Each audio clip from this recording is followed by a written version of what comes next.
You won't believe what people slept on 1,000 years ago, long before memory foam. Before spring coils, even before feathers were considered a luxury, sleep began where everything else did, on the ground. It was survival. Not for comfort, but to repel insects. Sleep, in its earliest form, was strategic. You didn't choose comfort. You chose safety.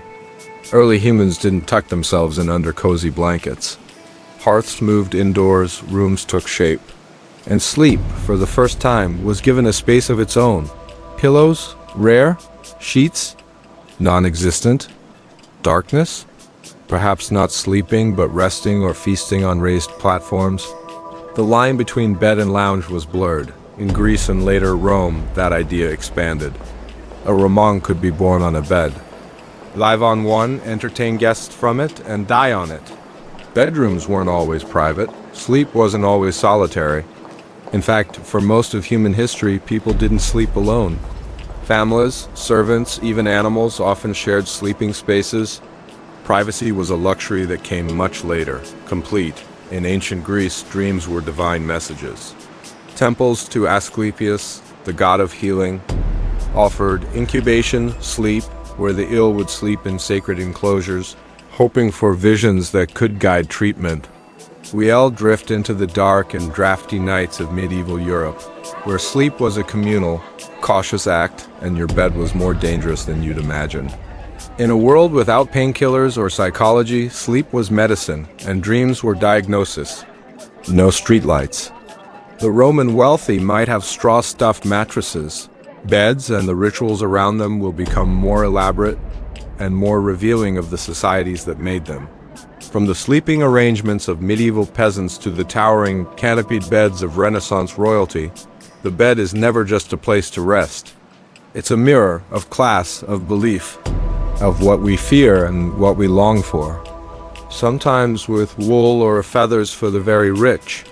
But for most, straw, hay or reeds and bugs, always bugs. No flickering digital screens, only firelight and the moon. The rhythms of night were sacred, unpredictable and total. They huddled. Some anthropologists believe early sleep was marked by two distinct periods, the first sleep and the second sleep. The wealthy of Sumer and Babylon slept on wooden frames. Beds appear not only in everyday life but in dreams and omens. Sleep was now not just physical, it was spiritual. A bridge between the human and divine, elevated from the floor. Pharaohs didn't just sleep, they prepared for eternity in sleep. Tombs like that of Tutankhamun contain elaborately carved beds, some shaped like lions, others like cows or hippos to invoke protection in the night. Gold inlaid, elevated, angled, their beds were designed to lift the sleeper toward the gods. But even the common Egyptian might have a bed of woven palm fronds or wood slats, with headrests, not soft pillows, but carved stone or wood blocks meant to cradle the neck. Comfort, again, was relative. Beds were now status. Poorer citizens still slept on mats or the ground, but the elite were already imagining something else. Luxury. Separated by a period of quiet wakefulness in the middle of the night. This was a time for prayer, thinking, or even quiet conversation. Strange, perhaps, but documented well into the pre-industrial world. We'll return to this, against stone. Sometimes not. In Skara Brae, a stone-built Neolithic village in Scotland over 5,000 years old, archaeologists found stone box beds, hollow rectangular structures carved directly into the floor. Some of them even had shelves. Not for books, of course, but possibly for placing personal or sacred objects. The bedroom was becoming more than shelter. It was becoming a space of meaning. Under rock overhangs, inside makeshift caves of branches. Wherever the wind didn't bite and predators didn't find them first. Not a mat, not a rug. Not even hay, just the ground. Cold, uneven, and sometimes crawling with life. In the Paleolithic world, sleep wasn't just rest. Archaeological evidence from sites like Sibadu in South Africa suggests that 77,000 years ago, some of our ancestors laid down layers of sedge grass and aromatic plants. They may have also used ash from fires to line the bedding, Not unlike how we might lay down sheets today, except theirs was to keep away fleas. Sleep, as you might imagine, was not deep. It was not undisturbed. A sudden sound in the night might have meant danger, so they developed what researchers call segmented sleep. Sleeping in short bursts, half awake, half dreaming, the kind of sleep where one ear stays open to the world. Fast forward to the Neolithic period, when humans began settling, farming, and building permanent shelters. Sleep finally began to look more like a ritual. The first beds were slightly raised platforms of packed earth or stone, sometimes covered in animal hides. But comfort was still elusive. The dreams of early humans may have been more vivid, even mythic, due to the pitch-black darkness in which they slept. By the time ancient Mesopotamia bloomed between the Tigris and Euphrates rivers, beds had become symbols. In the Epic of Gilgamesh, there are references to couches and richly decorated furniture. In Egypt, things evolved further. Across the Mediterranean, in Minoan Crete, frescoes show reclining figures. The Roman lectus wasn't just for sleeping. It was for dining, studying, socializing, even death. Sleep rituals also began to take hold. Even then, beds weren't soft. As we move through time, and in the next episode, the Renaissance was more than just art, science, and rebirth. It was also the beginning of something surprisingly intimate, the transformation of how people slept. And for the first time, the bed wasn't just a necessity, it was a declaration. With better architecture came better insulation, and with better insulation came warmth, comfort, and privacy. The Renaissance gave birth to the idea that bedrooms could be beautiful, where deaths were witnessed. And increasingly, it was where personal rituals unfolded each evening and morning. Gone were the cold stone walls of medieval castles. In noble and wealthy households, the bed became the grandest item in the home. It was no longer just a place to lie down, it was a showpiece. Lavishly carved four-poster beds towered over rooms, complete with heavy velvet curtains, gilded woodwork, embroidered canopies, and sometimes even family crests carved into the frame. A bed this elaborate wasn't just for sleeping. It was where important guests were received, where business might be discussed, where children were born. Separate sleeping quarters became more common, especially among the upper classes. Husbands and wives might have their own rooms or even separate beds within the same room. Children were often still tucked away in trundle beds beneath the adult S-frame, practical and space-saving. Glass windows became more widespread. Not large panes, but small leaded squares that let in natural light. They could be shuttered at night, but they made the difference between waking up to pitch black or dawn slow gray. Some wealthier homes also used oil lamps or early candles in sconces near the bed. For the first time, night didn't mean total darkness. But they were clean, or at least they could be. In truth, laundering sheets was an enormous effort. Most families, even wealthy ones, washed bedding infrequently. Parasites like lice remained a fact of life. The space for sleep was borrowed from the space for life. Sleeping in shifts, especially in households with many members, was normal. Some even rented beds by the hour in crowded cities or rented a portion of a bed with strangers. The idea of the bed as a private sanctuary was still a long way off. Sleep was seen as a moment when the soul wandered. People began keeping dream journals. Books interpreting dreams, many of them deeply symbolic, became popular among the literate class. The concept of luxury sleep was born, and it would only grow. Beds grow softer, and night becomes a time of both fear and philosophy. Sleep wasn't just physical rest, it was a journey inward. It was not unusual for bedding to be aired outside rather than washed. Sunlight was the only real disinfectant, but comfort? Still debatable. Mattresses were usually bags filled with feathers, straw, or a combination of both. The most luxurious were goose down. Without artificial light, your body dictated your schedule. And again, the two-phase sleep pattern persisted: first sleep, middle night waking, second sleep. That strange interlude in the middle of the night, still normal. Some read from devotional books or kept holy items by the bedside. As literacy spread, more people began to read in bed. Bedside reading became a small luxury. It was quiet, personal, and for many, the only time of day when they were truly alone with their thoughts. Others talked to their spouse or family members in the stillness of night. In some homes, small stools or boxes at the bedside were used to wash feet before getting under the covers, both a hygienic and spiritual act. Poorer households, and that still meant the majority, used straw or chaff. The mattress sat atop ropes laced across the wooden bed frame, which would eventually sag. Hence the origin of the phrase, sleep tight, as in, tighten the ropes before lying down. The iconic nightcap, a soft hat meant to retain heat, became widespread, especially in colder regions. Men and women alike wore them, sometimes tied under the chin. Linen sheets began to emerge as a symbol of refinement. These weren't soft by modern standards. What changed most in this period wasn't the material of the bed, but the culture around it. Nightwear became formalized. People wore nightgowns or long shirts to sleep, and the bedroom itself gained identity.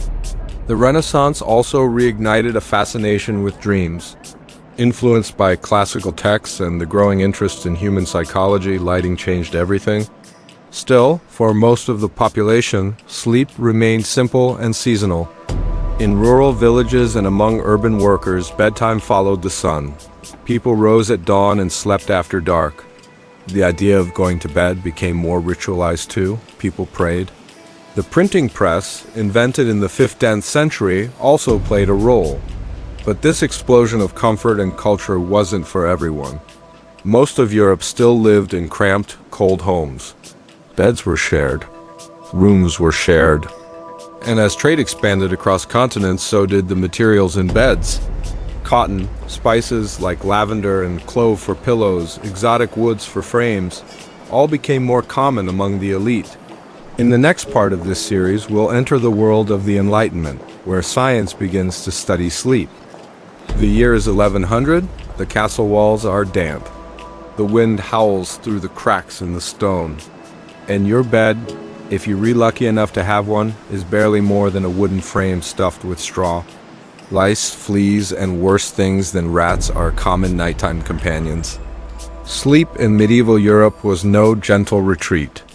It was hard-earned, cold, and often deeply communal. You didn't sleep for comfort. Layers of worn cloth, wool cloaks, or animal skins had to suffice. And beds weren't always nightly places of rest. They were tools of survival. You covered yourself with whatever you had and whoever you had. You slept because your body gave out. In the manor houses and castles of the elite, bed frames were elevated, often carved of oak or walnut. More than a few medieval families didn't wake up because of smoke, collapse, or poisoning by bad air. It represented vulnerability, and for that reason, people often prayed before lying down. Like their ancestors, medieval people followed a pattern of segmented sleep. They would fall asleep shortly after nightfall, rise again sometime around midnight. Monks rose multiple times during the night for prayer services called matins, lauds, and vigils. Monastic cells were sparse. Beds were wooden planks or rough straw mattresses. Nightmares could be omens. Demonic visitations like the incubus or succubus were blamed for sudden night terrors, sleep paralysis, or unexplained deaths. In cities like Paris or London, the trade in linen and mattress making began to rise. A feather mattress was still a rare luxury, but more and more people began stuffing their bedding with wool, flax, or horsehair. People believed spirits entered through the mouth or ears while sleeping, so some slept with cloths tied over their faces. Embroidered pillows, woven covers, even the early versions of nightshirts. The bed, once just a place to collapse, was becoming an extension of the self. Louis XIV of France famously conducted public rising and retiring ceremonies, the levee and couture, where nobles gathered to watch the king wake and go to sleep. The bed was a stage. Sleep was a performance. Pillows were rare. We'll turn to the Renaissance, where sleep became theatrical. The bed became enormous, and nighttime habits started to shift with the invention of something revolutionary: glass windows. Sleeping in excess was sloth, one of the deadly sins. But sleep deprivation could also invite madness or possession. People walked a line between rest and risk every single night. Silence was absolute, and then sleep again until dawn. That wakeful period in the middle of the night was called the watch. It was used for prayer, reading, even visiting neighbors. In rural villages, this was sometimes the only time people had to be alone or together in secret. Short blessings, signs of the cross, the recitation of psalms, these became sleep rituals as natural as yawning. Children were taught to say, "If I die before I wake," and they meant it. They were still hard, but they had some form of mattress, usually sacks filled with straw, hay, or feathers. But with those materials came bugs, mold, and smells that never fully faded. In peasant homes, typically one-room cottages with a central hearth, entire families slept side by side. Parents, children, even animals like goats or chickens might share the same sleeping area, huddling together for warmth, privacy. That wasn't a thing. These curtains helped trap warmth in the freezing stone rooms and kept out insects.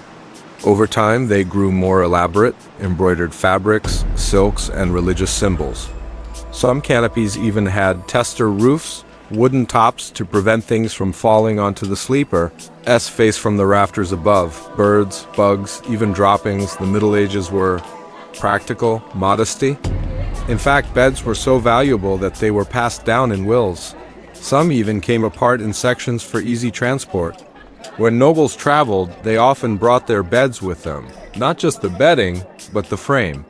To sleep in someone else's bed was considered unclean, even dangerous, a luxury only the clergy preached about. For the poor, beds were mats of straw or leaves thrown directly on the floor. In winter, blankets were rare and prized. Among the merchant classes and nobles, beds started to look more familiar. Still, the wealthiest began surrounding their beds with canopies, not for beauty, at least not at first. A noble's bed was a place of ceremony. It might be the most expensive item in the house. And speaking of danger, sleeping in medieval times could be risky. Fires and hearths were left smoldering through the night. Candles might be forgotten, chimneys were a novelty. And yet sleep was deeply symbolic. Sleep was also not expected to be continuous. In monasteries, sleep was more disciplined. Sleep, for them, was a discipline, not a comfort. And there was another layer, fear. The night was seen as spiritually dangerous. Dreams were interpreted as messages from the divine or from the devil. The church saw the bed as a battleground between the flesh and the soul. By the 13th century, bed-making began to take shape as a ritual. Wealthy homes had servants specifically for arranging bedding. For the first time, people began to personalize sleep. And yet, it still wasn't a private space. Royalty might hold court from bed. In the next part of this series, the 17th and 18th centuries didn't just bring revolutions in politics and reason. They brought revolutions in how we understood the body, the mind, and sleep. The Enlightenment cracked open the candlelit world of the night and asked, nightmares were punishments, warnings, or spiritual battles. But now, with the rise of scientific thinking, sleep became a subject of curiosity. Not just something we do, something we could observe. For the first time, what is sleep, really? The French lit et la Duchesse featured canopies suspended from the ceiling, draping elegantly around the sleeper like royal curtains. In England, the four-poster bed reached new levels of opulence, at least in aristocratic homes, and perfumed with lavender, rosewater, or herbs. Nightshirts were made from linen or cotton. Bedside tables appeared holding books, lamps, and small items of devotion or habit, spectacles, journals, a snuff box. The image of someone sitting upright in bed, surrounded by candlelight and velvet, reading quietly while the world slept, was now a real possibility for the rich. Sleeping caps became fashionable and functional, trapping heat in poorly insulated homes. In boarding houses, multiple unrelated people might share the same bed, an experience called hot bedding, where one person used the bed while another worked their shift. Rich silks, tassels, privacy was rare. Hygiene was worse. In these cramped conditions, sleep was fragmented, noisy, and always vulnerable. Reading psalms aloud. In paintings from the period, we see beds as backdrops to life. Portraits of people lounging in bed, reclining against plump pillows, reading, writing, or even socializing. The bed was no longer private, it was lifestyle. Positioning the bed to face east. Sleeping with a Bible or a crucifix nearby. The Enlightenment gave rise to reason, but it didn't erase the deep emotional and superstitious relationship people had with sleep. Yet even here, rituals emerged. Children said prayers, elders guarded the hearth, and makeshift beds were made with care. A folded coat for a pillow. Time itself would shift. Sleep would become more scheduled, more mechanical, and for some, more elusive than ever before, a thin blanket. Many slept with windows closed tight, even in summer. Some draped cloths over their mouths. Nightmares were still feared. Sleepwalking was seen as a spiritual or moral issue. Sleep was still fragile, something that could be lost, disturbed, or corrupted. A quiet corner behind a curtain. Embroidered initials, even monograms on pillowcases. While others offered early psychological readings, if you dreamed of water, it meant anxiety. Fire meant passion or danger. People recorded their dreams, discussed them at breakfast, and wrote letters describing them. The night was still mysterious, but now it was being explored, dissected, understood. They proposed early theories about the brain's function and rest. Some speculated that sleep was necessary for blood to circulate properly. Feather beds became thicker and softer. Ladies retired to remove cosmetics and pins. Men removed wigs. Servants undressed their masters. Feet were washed. Candles were snuffed or left low. The room was made warm and dim. Bedtime was no longer just about rest. It was an event. People began layering mattresses, placing a softer one atop a firmer straw mattress. Some homes had feather beds that were fluffed daily by servants, a time-consuming and laborious process. No longer bound to the sun, bedtime moved later. Some cities, Paris, London, began to experiment with street lighting. In the wealthiest homes, there were even dedicated bedchambers with private fireplaces and thick curtains that could shut out the cold and the outside world. Others believed it was the brain's way of balancing its spirits. The theories were often wrong, but the intention was new, to understand, not just endure, the night. Before this period, sleep had always belonged to the realm of religion and superstition. Dreams were messages from God or demons. Philosophers and scientists like Robert Hooke and Thomas Willis began writing about sleep patterns. And while thinkers pondered, the physical bed continued to evolve. In upper-class homes across Europe, beds became even more elaborate, status symbols, but also comfort havens.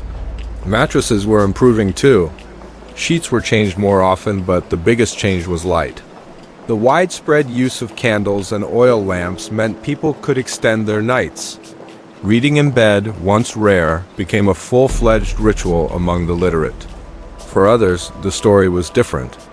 The urban poor often lived in single-room tenements or overcrowded buildings where entire families shared beds or even floor space. Industrial cities like London and Manchester swelled with laborers.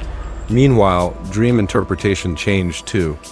With more printed material available, books about dreams and sleep became bestsellers. Some held on to spiritual interpretations. Another curious detail of the time, the hour before bed became ceremonial. In noble homes it was called the kucher. But sleep still had enemies. Night air was feared to be unhealthy, miasma they called it, and so rituals grew. Lavender sachets placed under pillows. One final note, beds were no longer hidden away. In the next part, we'll move into the 19th century, where the Industrial Revolution changed not just how we lived, but when we slept. The 19th century arrived with steam and smoke, iron and soot, and with it something else crept into the night, exhaustion. The Industrial Revolution reshaped not only cities and labor, but also time itself. Before factories, most people rose and slept with the sun. Now time was ruled by clocks, bells, and whistles. Some workers had as little as 4 or 5 hours of sleep, not because they didn't need more, but because the machines didn't stop. Women and children were often among the most sleep-deprived. In textile mills and coal mines, they worked long hours, only to return to cramped coal tenements where rest was constantly interrupted by noise, neighbors, or sheer discomfort. Invented in 1865 by German inventor Heinrich Westphal, it wasn't immediately widespread. But it was the beginning of a sleep revolution, pressure-relieving, resilient support that didn't flatten like straw. Often made of dark wood, carved ornately, it sat atop thick rugs in rooms adorned with floral wallpaper and lace. Headboards were tall and often padded. Nightcaps persisted. Bed warmers, metal pans filled with hot coals, were slid between the sheets before bedtime in cold months. For the first time, the night wasn't dark, it glowed. This extended social life, work hours, and reading time. It also began disrupting natural sleep rhythms. People stayed up later. Sleep became delayed. But these had to be handled with care. A careless ember could ignite the entire house. The publication of Freud's The Interpretation of Dreams in 1899. Think of Dracula entering through a bedroom window, or the lady in white drifting down the hallway at night. The private chamber was still mysterious. Books advised strict routines, warm milk, bath time, lullabies. Nannies and mothers were instructed to enforce quiet hours. Sleep hygiene, a modern term, had its roots in this moment. Would mark the start of the modern obsession with sleep's inner world. Now, the bed wasn't just where you rested. It was where your unconscious whispered. Shared sleeping arrangements were slowly disappearing, especially in the middle classes. The idea that one bed, one room, and one person belonged together took hold and would dominate the 20th century. Sleep had become moral. Beds were dressed with layers, sheets, wool blankets, heavy quilts, and a counterpane. Feather pillows were standard. Beds began to resemble what we sleep on today. The bed, once a sanctuary from the outside world, became just another place caught in the machine of progress. And the invention of the modern mattress. Sleep would become a science, a business, and a billion-dollar industry. But rest? That would remain as elusive as ever. Doctors started writing about insomnia, a term that began gaining attention. Keep your feet warm. One 19th century physician warned that reading novels in bed could lead to vivid dreams, even hysteria. Sleep, once a given, was now something that could go wrong. Heavy drapes, thick carpets, and padded walls were used to shut out the clamor of urban life. Bedrooms became sanctuaries once more, not from wolves or spirits, but from the ticking, ringing, screaming pace of modernity. One person would sleep while another worked, a whispered prayer. Sleep was still human, even when everything else was industrial. Then they'd switch. Mattresses were thin sacks stuffed with straw or shavings.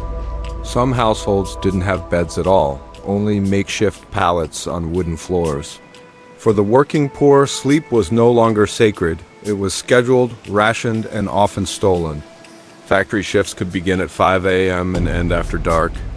Beds in working-class homes were often shared, not just by family, but by strangers. In big cities, hot bedding continued. Despite these harsh conditions, bedtime rituals still clung on like flickering candlelight, a cup of tea before bed, the quiet mending of clothes. Bedrooms were gendered with separate spaces for men and women, and in some cases, separate beds even within a marriage. Sleeping apart wasn't always about relationships. It was about hygiene, temperature preferences, and social norms. Meanwhile, for the middle and upper classes, the bed became more refined, even scientific. This was the era of the inner spring mattress. In the Victorian home, sleep was proper, modest, and full of rituals. The Victorian bed was grand, heavy, and symbolic. Nightclothes were full-length and modest. And now there was gaslight. Gas lamps began to replace candles in many homes, particularly in cities. Medical professionals noticed. Books and articles offered advice. Don't read too much in bed. Don't overstimulate your nerves. Avoid spicy foods before sleep. As psychology advanced, people began to wonder, What do our dreams mean? In Victorian literature and culture, sleep was often romanticized or feared. Beds became sites of death, transformation, and secrets. And as cities grew louder, sleep became a luxury. Upper-class homes began soundproofing rooms. Children's sleep began to be treated differently too. But not all advice was gentle. Some children were trained to sleep by being left alone for hours. Crying was considered character building. A well-slept child was a well-disciplined one.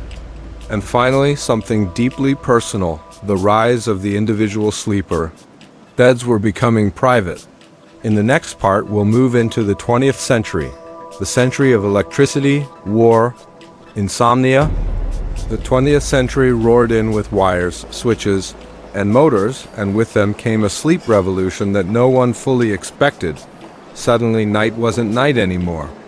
The invention of the electric light didn't just brighten rooms, it disrupted the most ancient rhythm of all, the rhythm of sleep. By 1920, electricity had reached many urban homes. Lights stayed on long after the sun went down, neon signs lit the streets. It was a condition. Doctors prescribed sedatives, tonics, and sleeping pills. Advertisements promised restful nights with the help of chemical aid. Sleep, once free and natural, was now something you could purchase. Radios crackled late into the evening, and soon, television sets glowed in darkened living rooms. The boundaries between day and night, between waking and resting, blurred. Shift work expanded, factory jobs moved into nighttime. Hospitals, police departments, telephone switchboards, all began operating around the clock. For many, sleep was no longer something that happened at night. It happened when it could, in fragments. The new model became a single, continuous 8-hour stretch, more efficient, more disciplined. And if you couldn't do that, they adapted to sleeping in bursts, in fear, in cold. The idea of comfort vanished. Psychedelic patterns. And for some, no bed at all. Just a mattress on the floor in a shared apartment or commune. Sleep became casual, even political. A bell, a buzz, a radio blast. Sleep apnea. Restless leg syndrome, narcolepsy, specialized clinics opened. Devices like CPAP machines became common. Medicine, once again, tried to fix what modernity had broken. We'll see how digital life rewired our nights, and why we've never stopped trying to find the perfect bed. Snooze buttons were smashed, not out of laziness, but exhaustion. People were working later, commuting farther, and trying to fit more into each day. Sleep became inconvenient. To sleep well was bourgeois. To be tired was to be real. And when the wars ended, a generation returned home with strange sleep habits and even stranger dreams. Once a sacred place of privacy, the bedroom now had a second screen. Pillows came in memory foam, gel-infused, contoured, orthopedic, cooling. You didn't just sleep, you optimized. The race for perfect sleep had begun. Families no longer gathered around a hearth. They watched from under the covers. Later, the television would be joined by another glowing device, the computer screen. And eventually the phone. Something was wrong with you. Sleep labs began to appear in universities and hospitals, electrodes on the scalp, brain waves on machines. Sleep stages were mapped like undiscovered continents. That sleep came in waves, light, deep, REM, and that a good night's sleep wasn't just long, it had to be balanced. Sleepwalking. Freud's influence lingered, but by mid-century, science stepped in. Night terrors, sleep was no longer just biological. It was psychological, emotional, deeply connected to trauma and memory. Sleep began to shrink. Layers of padding, coils, and quilted covers made for softer, more uniform surfaces. The full-size mattress was soon joined by the queen and king. Couples no longer needed to be cramped. And the bedding industry boomed. Cotton sheets, chenille spreads, electric blankets, and thousands of pillows filled department stores. Sleep was not just personal, it was commercial. Mattress companies like Sealy, Simmons, and Serta rose to prominence, each promising newer, better, more scientific ways to sleep. Orthopedic became a buzzword. Where once people slept in 2 long phases, with an intermission in between, insomnia was no longer a curiosity. The concept of personal space became sacred, and beds were the centerpieces. And the bed? It changed too. In the early 1900s, inner-spring mattresses became standard. Beds got bigger too. Middle-class homes in the post-war boom were designed around the idea of the private bedroom. Children had their own rooms. Parents had master suites. And yet, sleep got harder. The 24-hour world began to form. During World Wars I and II, soldiers learned to sleep in trenches, bunkers, and barracks, on ships, in tents. Sometimes standing up, psychologists began to study nightmares. And dreams, oh, the dreams. In 1953, researchers Eugene Aserinsky and Nathaniel Kleitman discovered REM sleep, rapid eye movement, and opened the door to modern sleep science. We learned that dreams happened in cycles. But while scientists explored, culture moved on. By the 1960s and 70s, bedroom design had become minimalist and modern. Futons, waterbeds, platform frames. Meanwhile, TV crept into the bedroom. The late 20th century brought the rise of the alarm clock culture. Waking up was no longer natural. It was abrupt, mechanical. In the 1980s and 90s, sleep disorders became a growing field, and marketing followed close behind.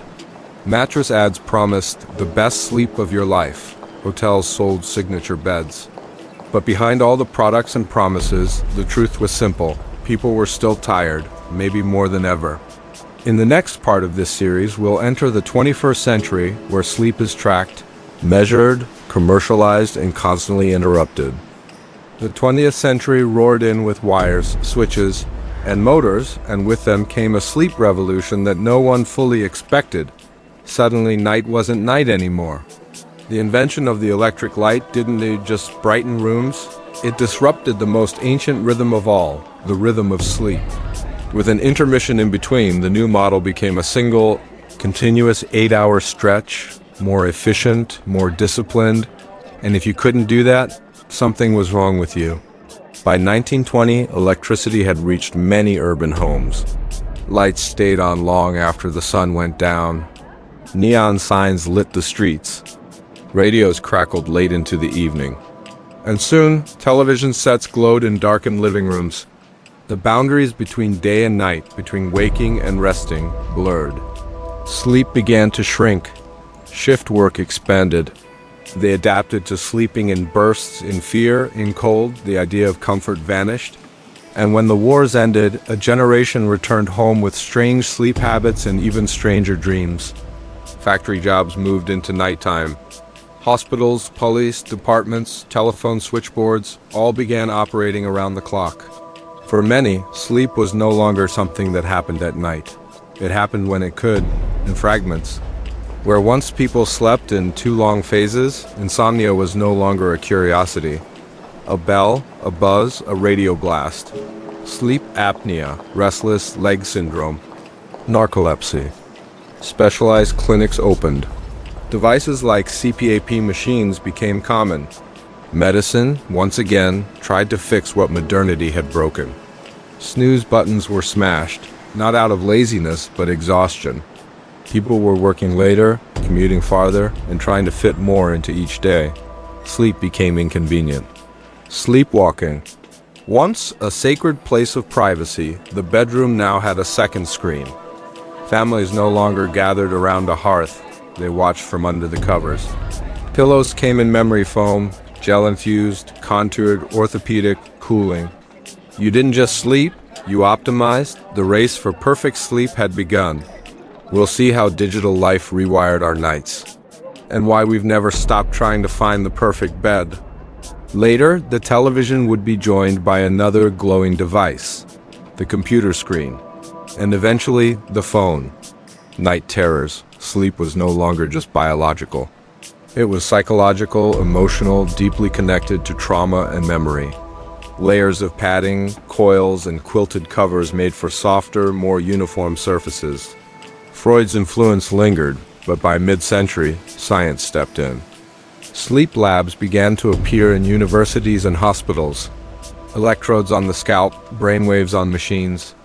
Sleep stages were mapped like undiscovered continents. Mattress companies like Sealy, Simmons, and Serta rose to prominence, each promising newer, better, more scientific ways to sleep. Orthopedic became a buzzword. That sleep came in waves, light, deep, REM, and that a good night's sleep wasn't just long, it had to be balanced. Psychedelic patterns. And for some, no bed at all, just a mattress on the floor in a shared apartment or commune. Sleep became casual, even political. To sleep well was bourgeois. To be tired was to be real. It was a condition. Doctors prescribed sedatives, tonics, and sleeping pills. Advertisements promised restful nights with the help of chemical aid. The full-size mattress was soon joined by the queen and king. Couples no longer needed to be cramped. And the bedding industry boomed. Cotton sheets, chenille spreads, electric blankets, and thousands of pillows filled department stores. Sleep was not just personal, it was commercial. Sleep, once free and natural, was now something you could purchase. And the bed? It changed, too. In the early 1900s, inner-spring mattresses became standard. Beds got bigger, too. Middle-class homes in the post-war boom were designed around the idea of the private bedroom. Children had their own rooms. Parents had master suites. The concept of personal space became sacred, and beds were the centerpieces. And yet, sleep got harder. The 24-hour world began to form. During World Wars I and II, soldiers learned to sleep in trenches, bunkers, and barracks, on ships, in tents. Sometimes standing up, psychologists began to study nightmares. And dreams, oh, the dreams. In 1953, researchers Eugene Osirinsky and Nathaniel Kleitman discovered REM sleep, rapid eye movement, and opened the door to modern sleep science. We learned that dreams happened in cycles, but while scientists explored, culture moved on. By the 1960s and 70s, bedroom design had become minimalist and modern. Futons, waterbeds, platform frames. Meanwhile, TV crept into the bedroom. The late 20th century brought the rise of the alarm clock culture. Waking up was no longer natural. It was abrupt, mechanical. In the 1980s and 90s, sleep disorders became a growing field, and marketing followed close behind. Mattress ads promised the best sleep of your life. Hotels sold signature beds, but behind all the products and promises, the truth was simple. People were still tired, maybe more than ever. In the next part of this series, we'll enter the 21st century, where sleep is tracked, measured, commercialized, and constantly interrupted. Imagine a world where you don't need a bedroom to sleep, where your bed is a capsule in a public building, a sleek cocoon program to lull you into REM with soundscapes and scent algorithms. This isn't science fiction, it's already happening. Workers nap in 20-minute bursts. Because sleep, long treated as private, is becoming public. AI-driven apps monitor patterns, adjust light, temperature, and sound in real time. Mattresses remember your ideal firmness. Beds learn your body heat cycles. In some luxury hotels, the bed isn't just a place to rest. It's an intelligent system trained to give you the perfect night's sleep, and profitable. Commuters recharge between meetings. For the first time since the Industrial Revolution, naps aren't laziness. They're strategy. Welcome to the future of sleep. In Tokyo, London, and New York, sleep pods are rising. Compact, soundproof capsules available in offices, airports, and even cafes. Others analyze your sleep speech, detecting stress levels or sleep disorders. You could fall asleep to a story composed just for you. People pay to travel to remote locations where phones are banned, schedules are slow, and bedtime is sacred. Guided by ancient rituals, herbal baths, storytelling, candlelight, these retreats aren't about technology, they're about undoing it. Changing as your heart rate slows, your breath deepens. Why? Curved walls, soft shadows, natural materials, spaces that signal. Even to the subconscious, it's time to rest. Some echo ancient cave dwellings, others mimic forest clearings. Tech giants now pour millions into sleep research. We close our eyes and fall every night into a world we can't fully control. A world where reason slips, where symbols emerge. We'll explore how different cultures across space and time approach that ritual in their own sacred ways. From Buddhist monks sleeping sitting up to African dream-sharing tribes, the global story of sleep is far more diverse than you've been told, where the subconscious wanders. No matter how advanced our beds become, dreams stay wild. Some are hanging hammocks suspended from ceilings. Others are floor-level platforms with canopy drapes inspired by nomadic tents.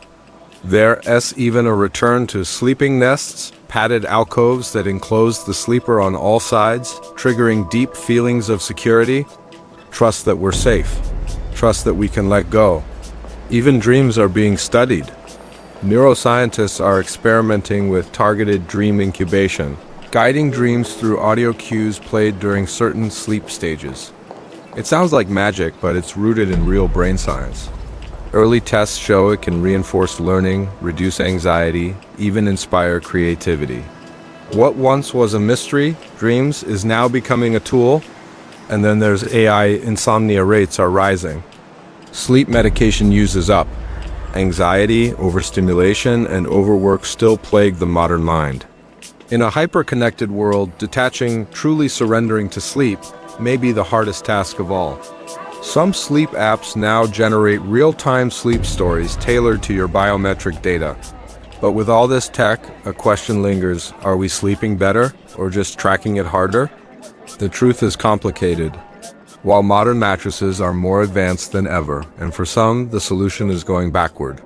Sleep retreats have gained popularity. Designers, too, are looking backward to go forward.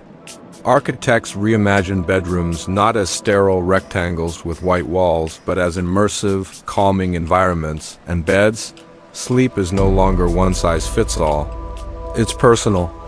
It's curated. But for all our advances, sleep remains at its core deeply human. The future may bring floating beds, zero-gravity nap tanks, or even neural-linked lucid dreaming. But sleep will always begin with something simple: trust. And in a world changing faster than ever before, maybe sleep is our last ancient ritual. In the next chapter, not everyone sleeps like you. In fact, for most of history and much of the world today, the Western notion of sleep as a private, silent, 8-hour event in a darkened room is the exception, not the rule. Where the tradition of futon sleeping goes back centuries, it's not just a stereotype. Traditionally, the hottest hours of the day were reserved for a meal and a nap. Businesses closed. Streets emptied, life slowed. Though urban life has pushed the siesta aside in many cities, they nap when tired, day or night, sometimes for just 15 minutes. There's no schedule, only instinct. Cities like Beijing now balance this wisdom with sleep tech, blending millennial-old philosophy with smart mattresses and noise-canceling walls. For them, constant alertness is key to survival in the jungle. Dreams aren't mystical, they're often ignored. It still survives in rural areas, a reminder that human sleep doesn't have to come all at once. On tatami floors, woven straw mats, futons are laid out at night and folded away in the morning. This minimalist approach isn't just cultural. It's practical, space-saving, and deeply tied to Japanese values of simplicity and respect for space. To conquer. In Pacific Island huts, hammocks and mats are rolled out as needed. In Scandinavian countries, it's not uncommon for couples to sleep under separate blankets, not from coldness in the relationship, but from practicality. Cultural, spiritual, environmental, and historical factors all shape the rituals we build around rest. And as the world globalizes, some of these traditions vanish while others find new life. Night wasn't always a time of peace. For much of human history, it was a realm of shadows, spirits, and superstitions. And what people believed could happen while you slept is enough to keep you awake. To fix with pills, routines, or gadgets, but in many places it's sacred, it's social, it's fluid. It's part of life's rhythm, not a performance to perfect. And it's said to be better for your spine. Let's travel. Privacy isn't prioritized, connection is. Western parents, by contrast, are often taught to put babies in cribs alone from an early age. The contrast is stark and emotional. Start in Japan, then there's Spain and the famous siesta. Not to check phones or clocks, but to talk, to stoke the fire, to share dreams. Anthropologists call this segmented sleep, where Ayurveda, an ancient system of health, offers rules for sleep that are thousands of years old. It prescribes specific directions to face, foods to avoid before bed, even ideal bed materials. Sleep is seen as one of the three pillars of health, equal to food and sex. And it may be more natural than our modern consolidated version. Naps, called kalala, are encouraged. In certain monasteries, monks sleep sitting up, legs crossed, back straight, wrapped in robes. Why? To stay alert, to remain mindful, to train the mind to release without slumping into indulgence. It's not easy, but that's the point. Rising early for Fajr prayer builds a rhythm of wakefulness and rest that balances spiritual life with bodily needs. In these communities, waking up at night isn't insomnia, it's life. In many African cultures, sleep is communal and storytelling is part of it. Among the Hadza of Tanzania, people often wake throughout the night. Move to India. In Islamic tradition, it's customary to sleep on the right side, following the Prophet Muhammad's habits. Among Buddhist monks, some take sleep to an extreme. And in the Amazon, tribes like the Purahu have no concept of fixed sleep. In China, ancient texts like the Huangdi Neijing advise aligning sleep with nature, waking at sunrise, resting with the moon. The world doesn't just sleep at different times, it sleeps with different meanings. In the West, sleep is often framed as a health task, something to optimize. There's also the question of who sleeps where. In many countries, co-sleeping is the norm. Families sleep together on mats or large beds. Children are rarely placed alone in rooms. Even the bedroom itself isn't universal. In traditional Mongolian yurts, everyone shares one circular space. What unites all of this? Sleep is human, but the how, where, and why are wildly diverse. Today, you might find a Scandinavian sleeping method paired with a Japanese mattress, in a bedroom influenced by Ayurvedic design, monitored by an American sleep tracker. And still, with all this variety, we share something eternal, the need to close our eyes and drift. In the next part, we'll explore what people used to fear about sleep. Close your eyes, and something might find you. For most of human history, sleep wasn't just a time for rest. It was a vulnerable descent into the unknown, a moment when your soul might wander. People feared it, and what might lurk in it. And that fear shaped how they slept. When demons might creep close, when dreams weren't just dreams, but messages, warnings, or traps. Before electric lights made the night feel tame, darkness was absolute. Everyone, parents, children, even animals, might sleep together on straw mattresses or shared wooden platforms. But no one went to bed lightly. A shadowy being who would sit on your chest, causing dread. To fight it, people slept with knives under their pillows. Garlic wasn't just for vampires, it was a real defense, hung from bedposts to repel dark forces. Night prayers were said to guard the soul.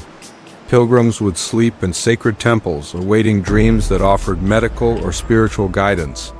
The famous temple of Asclepius was one such place. People came with hope. The Prophet Muhammad described dreams in three types: true dreams from God, disturbing ones from the devil, and meaningless ones from the self. Muslims developed detailed systems for interpreting dreams, some passed down for centuries. They left with dreams that changed their lives or haunted them. They believed that while you slept, you could be visited by ancestors, gods, or enemies. Warriors took sleep seriously.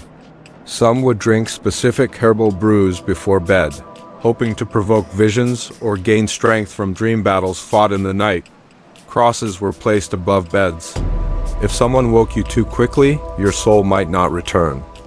To this day, some traditions advise against abruptly waking sleeping people, just in case. Iron charms were nailed to doors and bedposts to ward off witches and spirits. Let's begin in medieval Europe. The average peasant home was a single room. One common fear: It was the understanding that to sleep was to surrender, and surrender, even briefly, was dangerous. The language reflects it: eternal sleep, rest in peace, passed in their sleep, and in the dark, with no sound but your breathing, ancient instincts still whisper. Something might be watching. Why did some cultures sleep sitting up? Why did nobles never lie fully flat? And why did posture once mean the difference between life, death, or dishonor? In many cultures, it was believed that you died when your soul forgot to come back. The line between the two was fragile, uncertain, and deeply feared. The incubus, a demon said to visit sleeping women, sitting on their chests and suffocating them. For men, there was the succubus, who seduced and drained energy from the body. These stories weren't just folklore. People felt them. Nightmares, sleep paralysis, and nocturnal hallucinations were interpreted as demonic attacks. Sleep was dangerous. In Slavic countries, the night held spirits like the Mora. Temples called sleep sanctuaries were places where people hoped to receive healing visions from gods like Thoth or Serapis. You didn't just rest, you dreamed on purpose. Sleep was a ritual, but to shield the sleeper from spirits, drafts, and prying eyes. In some cultures, bed frames were elevated to avoid demons crawling from the floor. In others, charms were carved into the wood. You could be cured, enlightened, or reborn in a single night. Even dreams were suspect. In ancient Mesopotamia, clay tablets recorded dreams as omens. A good dream might mean your crops would flourish. A bad one? Disease, death, or war. The line between dream and prophecy was thin. Priests were consulted for interpretations. Sleep wasn't private, it was a message from the gods. In ancient Egypt, dreams were considered divine. And in ancient Greece, the practice of incubation was popular. Meanwhile, in China, dreams were believed to be journeys of the soul. But if the soul wandered too far, there was danger. In medieval Islamic tradition, sleep was deeply spiritual. Even in Viking culture, dreams had power. But perhaps most haunting was the fear that sleep might be permanent. Death and sleep have always been cousins. So how did people protect themselves? They developed rituals, many of which still survive today. Night prayers in Christianity, Judaism, and Islam. Placing shoes facing the door to confuse spirits. Sleeping with silver under the bed to block evil. Covering mirrors at night, lest something else look back. Never sleeping with your head toward the north, believed to align you with the dead. Even architecture joined the battle. Some medieval beds were built with high canopies and curtains, not just for warmth or luxury. All of this wasn't just paranoia. It was protection. It was belief. And while modern science may dismiss the idea of spirits haunting our dreams, some fears remain. Sleep paralysis still terrifies. Nightmares still linger. In the next part, we'll examine the evolution of sleeping positions, postures, and what they meant socially and spiritually. We don't often think about how we sleep, curled on our side, stretched flat on our backs, or bundled under blankets. But in history, the position of your body at rest wasn't just personal. It was political. It was cultural. Corpses lay on their backs, still and straight. So sleeping in that posture was, to many, a symbolic invitation, a dangerous resemblance to the dead. Upright sleep was a way of staying just alive enough to keep death confused. It was spiritual. How you lay down to sleep revealed everything: your class, your faith, your fears, even your power. Or directly on the floor found their positions dictated by discomfort or necessity. In some regions, families slept sitting together, huddled for warmth and safety. In longhouses shared by multiple generations, people often sat back to back or leaned against walls to sleep, especially during harsh winters. Space was a luxury. Let's start with the strangest idea: sleeping upright. Queen Victoria's own bed was elevated and arranged to allow near vertical repose.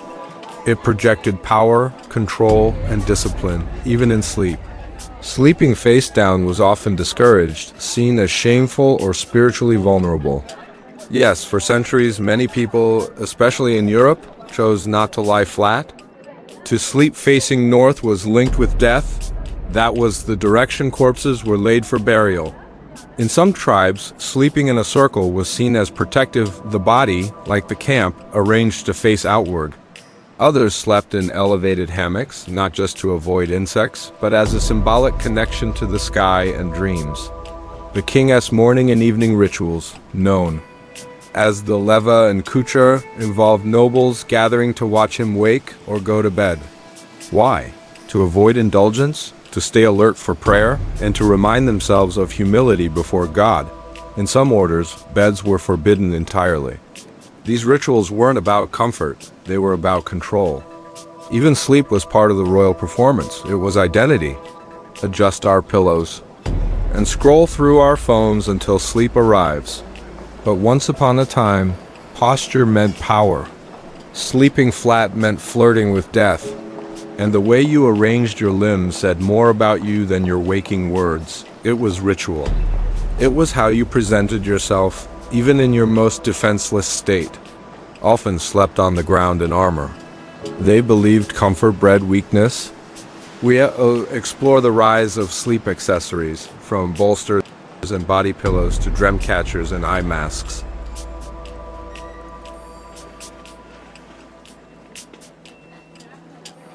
And how these tools shaped not only comfort, but the very idea of what sleep should feel like. Sleep, to them, was a short pause, not a retreat. Even in dreams, they trained themselves for readiness. Families warned children never to position beds with heads toward the north, lest they invite misfortune. This wasn't just habit. It was sunnah, a practice of the Prophet Muhammad, and thus spiritually significant. Publicly, they might sleep separately, or even apart from their spouses entirely, for reasons of power, politics, or ceremony. And if a servant was needed in the night, he or she might sleep on a trundle bed beneath the noble's raised platform, always on call, never quite asleep. Instead, they slept propped up, half-seated, often in bed chairs or with multiple pillows stacked behind their backs. Why? There were many reasons. According to ancient and medieval theories, especially the humoral system, lying flat was dangerous. People feared that digestion would be impaired, or that bodily fluids like phlegm would pool in the lungs and cause suffocation of the humors. Believed to disrupt internal energy flows or even attract negative spiritual influence. Doctors advise sleeping with the head raised to avoid death in the night, and some of them are darker than you might expect. The most popular belief was rooted in medicine. Others associated lying flat with death itself. But there was another, more practical reason. In the Middle Ages and early modern Europe, elite beds were often designed like thrones. And encased in curtains, they featured propped pillows and stiff headboards, or an assassin dared to strike. To be too relaxed was to be vulnerable. Hi, heavy. Sleeping upright helped nobles and kings stay ready for disturbance, whether a courtier entered, a prayer needed reciting. Even in the Victorian era, some upper-class individuals insisted on sleeping nearly seated. On the other end of the spectrum, the poor often had no choice about posture. Encouraged sleeping flat on the back or side, positions considered respectful and healthful. Peasants sleeping on benches, piles of straw. Across the world, traditions varied wildly. In Japan, traditional futon bedding laid directly on tatami mat.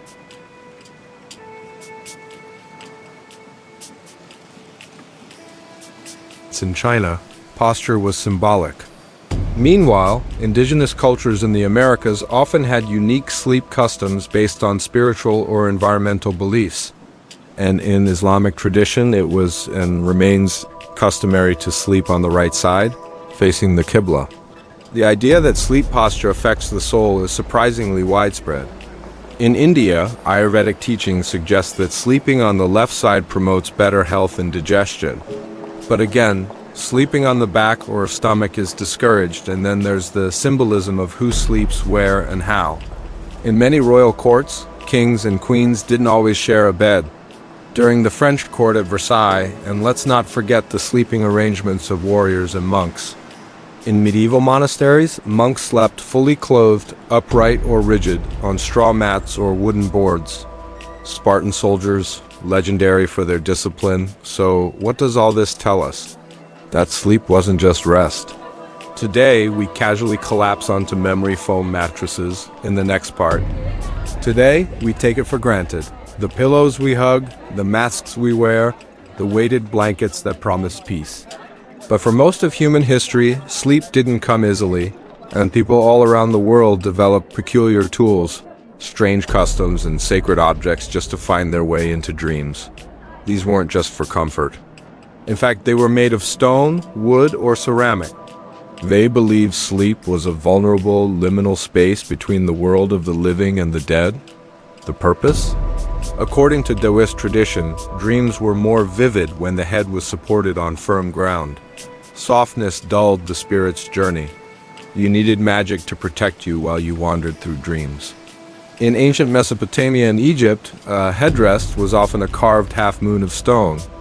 The cooling bamboo pillow, a hollow bamboo frame designed to allow airflow under the head in sweltering climates. To the modern sleeper, it would feel like resting on a cage. But to the sweating farmer in the tropics, it was luxury. Dream catchers were woven and hung above the bed or crib to catch bad dreams in their net and allow good dreams to slip through. Dreams, after all, could be sacred. One must be clean and sweet to receive them. The Lakota and Ojibwe peoples believed dreams had a spiritual function, while these had once been used to conserve warmth in drafty castles. By the 19th century, they became elaborate structures meant to separate the sleeper from the world, a private cocoon. Lavender, chamomile, and even opium poppies were believed to calm the body and open the mind to dreams. Wrapped in wool, tucked at the feet, it helped ease you into warmth. And by the 1930s, electric blankets were beginning to appear, oils in the Mediterranean, and later vapor rubs and salves in industrial societies. Entire industries began to spring up around the idea that sleep needed aids, things to help you drift, to help you stay, to help you wake up softer, bringing an invisible, humming heat to the coldest nights. From scented herbs to glowing machines and dream interpretation, and how cultures across time believe that what happened while we slept might be more important than what happened when we were awake. Humans have always surrounded themselves with objects of comfort, magic, and protection, all in the hopes of drifting away safely and waking up whole. While the modern teddy bear was invented in the early 1900s, soft dolls and cloth creatures go back much further. They served as comfort objects, as spiritual guardians, even as ancestral symbols, reminding the sleeper they were never truly alone. In some Renaissance households, bundles of rosemary and mint were tied near the head to ward off illness and nightmares. We saw the invention of white noise machines, sleep timers, melatonin tablets, and sleep tracking devices. Sleep wasn't just a bodily need anymore. It was a market, guiding souls and giving warnings. A full head of glossy, sculpted hair could take hours to create. A careless night of sleep could ruin it. The solution? In Jewish tradition, mezuzahs adorn the door frames, reminding the faithful of God's presence. In Hindu homes, images of deities like Vishnu or Shiva were kept near, protectors of the night. Or their early versions, padded silk bands tied over the eyes to block out gaslight and lamplight. The upper classes, especially women, embraced these accessories as signs of refinement. A woman who needed a sleep mask was a woman who had the luxury of choosing darkness. Prop the neck and let the head hover. Long, cylindrical cushions stretched across the width of the bed and were shared between sleepers. Softness was secondary. The bolster was a divider, a support beam, even a symbol of chastity between unmarried sleepers. That cradled the neck, lifting the head off the ground to keep insects away or maintain hairstyles and jewelry. Comfort was never the point. Protection and presentation were. They were for survival, for safety, for soul. Let's begin with the ancient pillow, or rather, its much less inviting ancestor. The earliest pillows were not soft. Egyptian headdress were often inscribed with spells or prayers. The Chinese used a similar object, hard ceramic pillows, often ornately decorated. Some were shaped like animals, others painted with tigers or dragons. Meanwhile, in Japan, the makura, a wooden or ceramic headdress, was sometimes used by women to protect elaborate hairstyles. But not all sleep objects were so practical. In many indigenous cultures across the Americas, in medieval Europe, bolsters were used in place of personal pillows. But perhaps one of the strangest inventions comes from Southeast Asia. And yet for many societies, smells were as important as shape. Romans and Greeks often used herb-stuffed pillows or sachets placed near the bed. In the Islamic world, where ritual cleanliness was vital, sleep spaces were often surrounded by perfumed fabrics, regularly washed and scented with rosewater or musk. The Victorians, ever obsessed with sleep, took things to a theatrical level. Enter the bed canopy and heavy curtains. Along with curtains came sleep masks in more spiritual households. Sleep was also guarded by objects of faith. In Catholic homes, crucifixes were placed over beds. And as sleep became more personal, more private, so too did its tools. By the early 20th century, the hot water bottle emerged as a popular accessory in colder regions. Before central heating, it was essential. Let's not forget the rise of aromatic rituals, like incense in Asia. Even stuffed animals, so common today, have a deep psychological history. And as sleep became medicalized in the 20th century, yet throughout all of this, one thing remains true. We've always needed help falling asleep. From carved stone pillows to feather-stuffed bolsters, in Part 13, we'll examine the strange phenomenon of sleepwalking, night terrors. Sleep has always been a mystery, not just for its comforts, but for its darkness. When we close our eyes, we give up control. Our bodies remain still, but our minds do not. They wander, they twist, they dream, and sometimes they do things that terrify us. Throughout history, people have feared what the sleeping mind might do. A person found roaming at night, eyes open but mind distant, could be accused of being possessed by spirits or worse, controlled by the devil. Some believed that sleepwalkers were caught between life and death, souls that had left their body, dragging it along behind them, and for good reason. To walk in your sleep? That wasn't seen as a harmless quirk, it was a walk with the dead. Long before modern science understood REM cycles or parasomnias, strange behaviors at night were seen as omens, curses, or signs of possession. In medieval Europe, sleepwalking was called noctambulism, and it was considered deeply unnatural. To protect sleepwalkers, families would sometimes tie their wrists to the bedpost, or place bowls of water on the floor that would splash if stepped in, a crude but early sleep alarm system. The sensation of not being able to move during sleep was attributed to witchcraft, someone riding you in your sleep, binding your limbs with dark energy. In ancient folklore, this wasn't a psychological event. The famous Oracle of Delphi didn't just speak in trance. She slept in sacred spaces, letting divine visions flow through her dreams. There were even dream books, filled with symbolic meanings. Dreaming of a crocodile? You would be betrayed. Dreaming of a river, fortune, of fire? Wrath was coming. Greek physicians like Hippocrates even studied dreams as part of diagnosis, the body's way of speaking to itself. But the sense of an evil presence never left the experience. Many who suffer it today still describe the same ancient vision, a shadowy figure at the foot of the bed. People would sleep with charms or paper talismans under their pillows to keep ghosts at bay.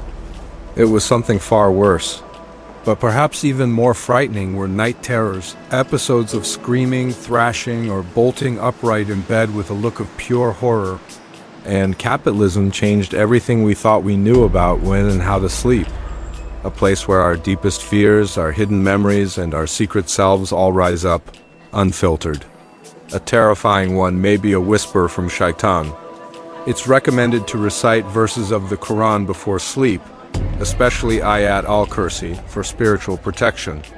A woman who dreamed of flying might be accused of witchcraft. A man who dreamed of fire might be thought cursed. Sleep and suspicion went hand in hand. In many cultures, these attacks were blamed on supernatural beings. The old hag in Newfoundland folklore was a witch-like spirit that sat on a sleeper's chest, stealing their breath. Was written about by Aristotle and explored in Buddhist meditation practices.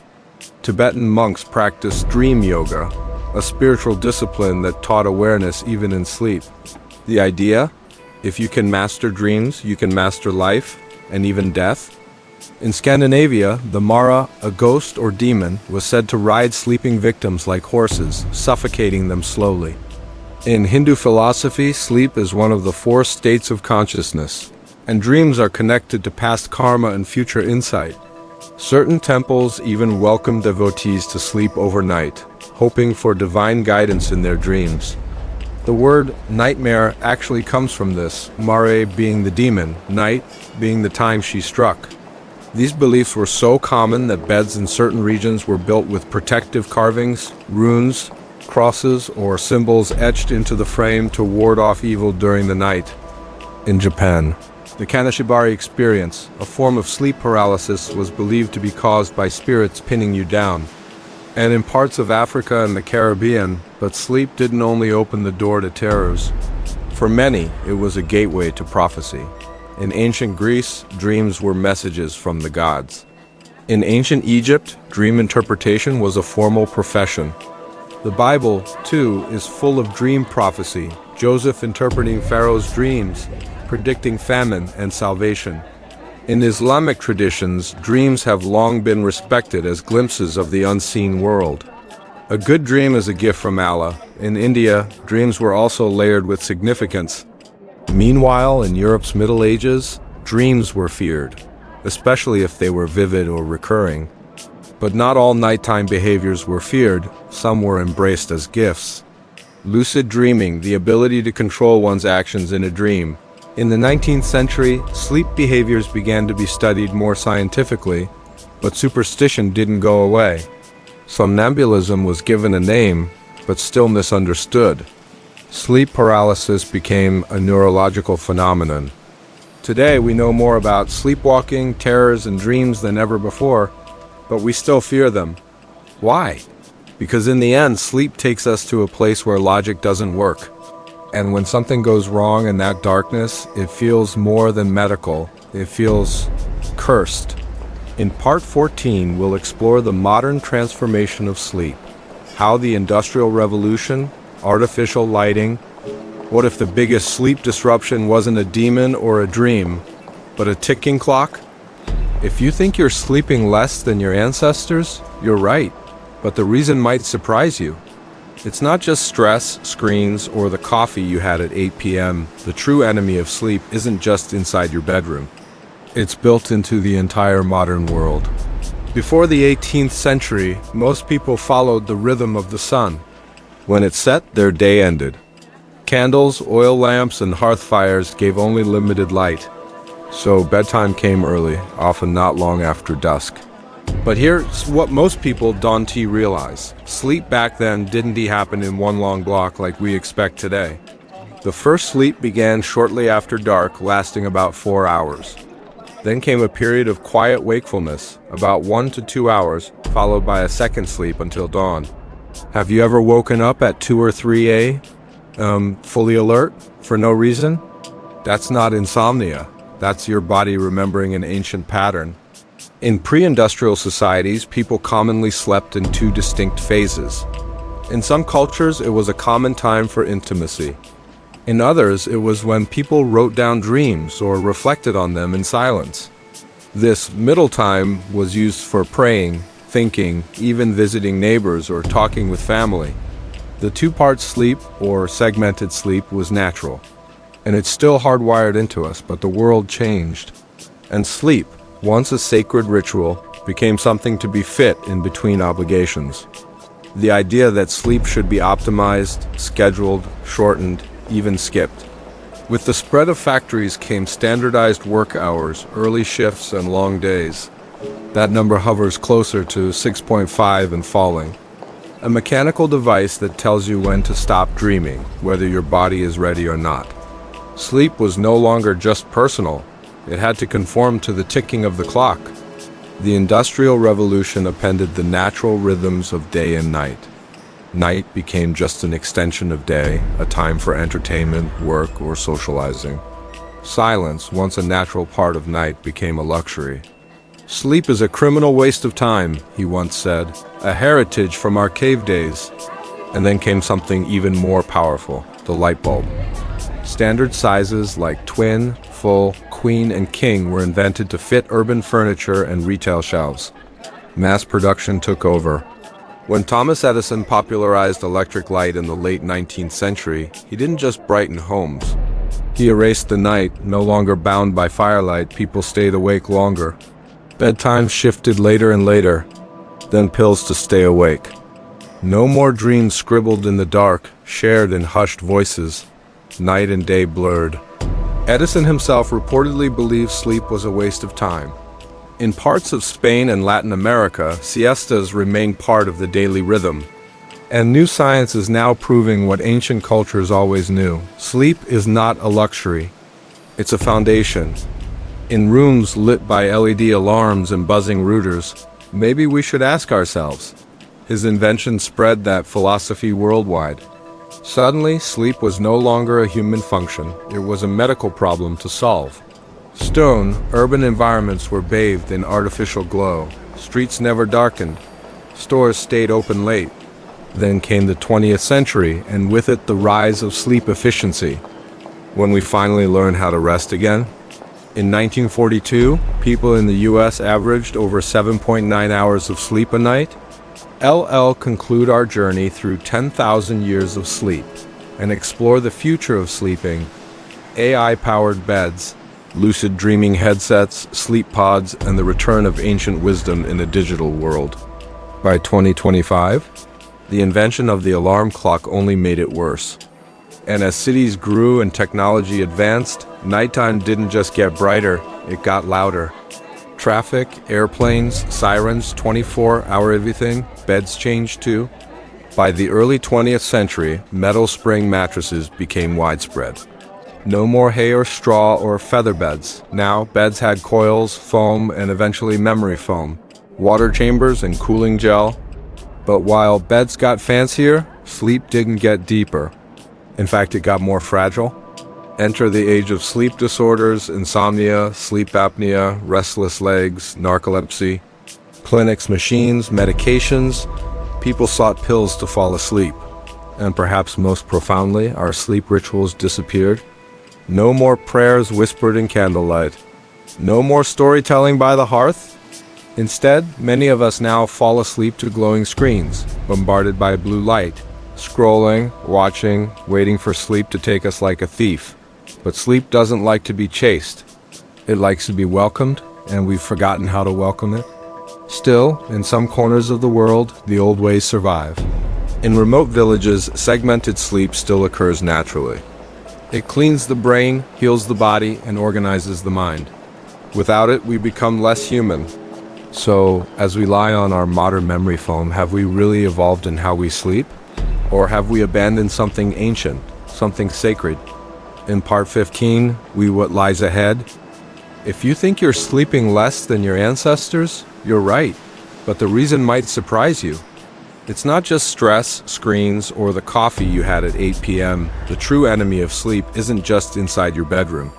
It's built into the entire modern world. Before the 18th century, most people followed the rhythm of the sun. When it set, their day ended. Candles, oil lamps, and hearth fires gave only limited light. So bedtime came early, often not long after dusk. But here's what most people don't realize. Sleep back then didn't happen in one long block like we expect today. The first sleep began shortly after dark, lasting about 4 hours. Then came a period of quiet wakefulness, about 1 to 2 hours, followed by a second sleep until dawn. Have you ever woken up at 2 or 3 a.m., fully alert, for no reason? That's not insomnia. That's your body remembering an ancient pattern. In pre-industrial societies, people commonly slept in two distinct phases. In some cultures, it was a common time for intimacy. In others, it was when people wrote down dreams or reflected on them in silence. Night became just an extension of day, a time for entertainment, work, or socializing. This middle time was used for praying, thinking, even visiting neighbors or talking with family. With the spread of factories came standardized work hours, early shifts, and long days. And sleep, once a sacred ritual, became something to be fit in between obligations. Sleep was no longer just personal. It had to conform to the ticking of the clock. The idea that sleep should be optimized, scheduled, shortened, even skipped. That number hovers closer to 6.5 and falling. A mechanical device that tells you when to stop dreaming, whether your body is ready or not. The two-part sleep, or segmented sleep, was natural, and it's still hardwired into us. Silence, once a natural part of night, became a luxury, but the world changed. Sleep is a criminal waste of time, he once said, a heritage from our cave days. The Industrial Revolution appended the natural rhythms of day and night. And then came something even more powerful, the light bulb. Then pills to stay awake. Night and day blurred. Standard sizes like twin, full, queen, and king were invented to fit urban furniture and retail shelves. Mass production took over.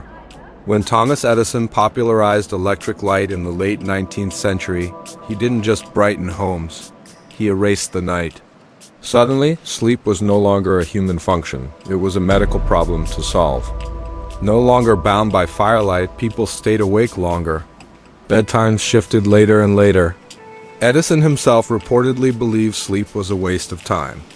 In parts of Spain and Latin America, siestas remain part of the daily rhythm. And new science is now proving what ancient cultures always knew. Sleep is not a luxury. It's a foundation. His invention spread that philosophy worldwide. Soon, urban environments were bathed in artificial glow. Streets never darkened. Stores stayed open late. In rooms lit by LED alarms and buzzing routers, maybe we should ask ourselves, no more dreams scribbled in the dark, shared in hushed voices. Then came the 20th century, and with it, the rise of sleep efficiency. LL conclude our journey through 10,000 years of sleep and explore the future of sleeping, AI-powered beds, lucid dreaming headsets, sleep pods when we finally learn how to rest again, and the return of ancient wisdom in a digital world. In 1942, people in the US averaged over 7.9 hours of sleep a night. By 2025, the invention of the alarm clock only made it worse. And as cities grew and technology advanced, nighttime didn't just get brighter, it got louder. Traffic, airplanes, sirens, 24-hour everything, beds changed too. By the early 20th century, metal spring mattresses became widespread. No more hay or straw or feather beds. Now, beds had coils, foam, and eventually memory foam, water chambers, and cooling gel. But while beds got fancier, sleep didn't get deeper. In fact, it got more fragile. Enter the age of sleep disorders, insomnia, sleep apnea, restless legs, narcolepsy. Clinics, machines, medications.